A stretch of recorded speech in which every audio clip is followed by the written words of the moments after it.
Welcome. Welcome. We're live. This video is going to be very, very short, but kind of like these short videos. So let's hop right into it. So this morning, the Bills extended Stefon Diggs. They signed him to a 4-year, $104 million extension with $70 million guaranteed. So that basically ties him to Buffalo for, I think it's through 2027. So it's a very, very long deal. I don't know how much of that. I mean, 70 million is guaranteed, so he's going to see that 70 million. A lot of it's probably as a signing bonus, but that locks in Stefon Diggs as the wide receiver 1 in Buffalo long term. I moved him up a couple of spots in my Dynasty rankings. We obviously want him to play with Josh Allen. Josh Allen is fantasy gold, and then everyone else on the Bills. They take a little bit of a step back. Diggs is going to dominate the target share. And Gabriel Davis is out there. Dawson Knox too, and Jamison Crowder, who they signed in free agency. But I'm most worried that they're going to draft another receiver, and that's going to get really crowded. But I think this makes it clear Stefon Diggs is their man. He's going to be the only one you can really trust, and everyone else is going to be kind of a bit part player on that team, especially if Josh Allen continues to take his rushing touchdowns. And then if they draft Breece Hall or someone like that in the NFL draft to, get the rushing production as well. But the main reason actually I wanted to do this video isn't about Stefon Diggs. It's actually about what's going on with the wide receiver market in the NFL. So this deal is $26 million a year with $70 million guaranteed.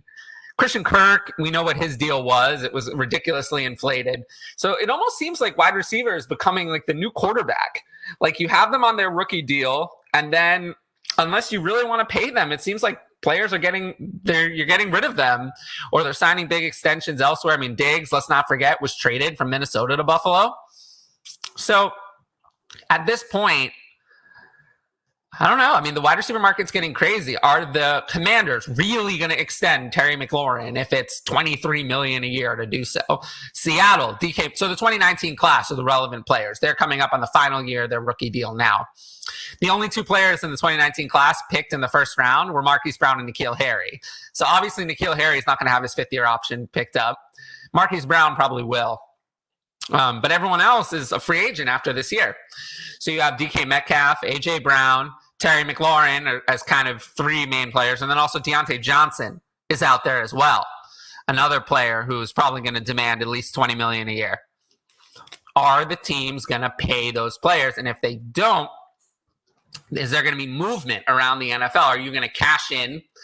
Because you know how it works at quarterback now. Most teams who win a Super Bowl, obviously, it depends. It didn't happen this year with the Rams, but a lot of the time they win it when their star quarterback is on their rookie contract. It happened with the Chiefs with Mahomes, for example, the Seahawks with Russell Wilson. When the quarterback's on their rookie contract and before they get the massive salary jump. But are we going to see the same turnover now with wide receivers? Is the idea going to be that you're going to pick a wide receiver in the first round, use them for the first 3 years when they're not allowed to renegotiate their contract, and then after, because you're not allowed to renegotiate your contract in the NFL until you've played 3 years. You're not allowed to negotiate. So you can take 3 years of their contract, and then when they go into year 4, move them.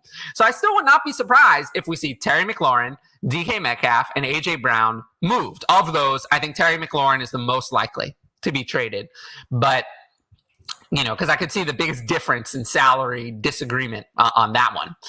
But DK Metcalf and AJ Brown, I mean, Tyreek Hill went from happy on the Chiefs to gone in like 5 hours in the news cycle. So I just think it's going to be very interesting to see the wide receiver movement in the NFL. We had Devontae Adams move. We had Tyreek Hill move. And is this Stefon Diggs extension really going to reinforce the idea that you either need to pay a wide receiver $25 million a year or you're not going to be able to keep them? But anyway, this Stefon Diggs extension, not a big deal for fantasy football. Mostly just reinforces his dynasty value a little bit. I gave him a slight uptick. And, it's good news for Josh Allen that he's not going to lose Stefon Diggs.